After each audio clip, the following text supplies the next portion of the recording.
लांडगा आला रे आला. रंगतदार गोष्ट. एका हिरव्यागार गावात एक खट्याळ मेंढपाळ मुलगा राहत होता. त्याचं नाव होतं गोप्या. रोज सकाळी तो मेंढ्यांना घेऊन डोंगरावर जायचा. आजूबाजूला हिरवी झाडं, गार वारा आणि शांत वातावरण. पण गोप्याला मात्र खूप कंटाळा यायचा. एके दिवशी त्याच्या डोक्यात एक खोडकर विचार आला.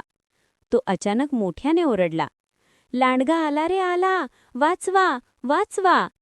गावकरी हातात काठ्या घेऊन धावत आले. कुणी शेतातून, कुणी घरातून, तर कुणी अंघोळ अर्धवट सोडून. पण तिथे लांडगा कुठेच नव्हता. गोप्या पोट धरून हसू लागला. गावकरी रागाने म्हणाले, असं खोटं बोलायचं नसतं. एक दिवस खरंच संकट आलं तर? पण गोप्याने त्याकडे दुर्लक्ष केलं. दुसऱ्या दिवशी त्याने पुन्हा तीच करामत केली. लांडगा आला रे आला. पुन्हा गावकरी धावत आले आणि पुन्हा फसले. आता मात्र त्यांनी ठरवलं, याच्या बोलण्यावर विश्वास ठेवायचा नाही. काही दिवसांनी संध्याकाळच्या सुमारास खरोखरच एक भयानक, भुकेला लांडगा डोंगरावर आला. त्याचे डोळे लाल, दात धारदार. तो मेंढ्यांवर झडप घालू लागला. गोप्या घाबरून थरथर कापू लागला. तो रडत ओरडला, लांडगा आला रे आला, खरंच आला, वाचवा.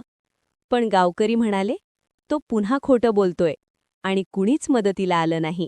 लांडग्याने काही मेंढ्या मारल्या आणि पळून गेला. गोप्या एकटाच बसून रडत राहिला. त्याला आपल्या खोटेपणाची मोठी किंमत मोजावी लागली होती. त्या दिवसापासून गोप्या कधीच खोटं बोलला नाही. शिकवण: खोटं बोलल्याने लोकांचा विश्वास तुटतो. विश्वास एकदा गेला की परत मिळवणं खूप कठीण असतं.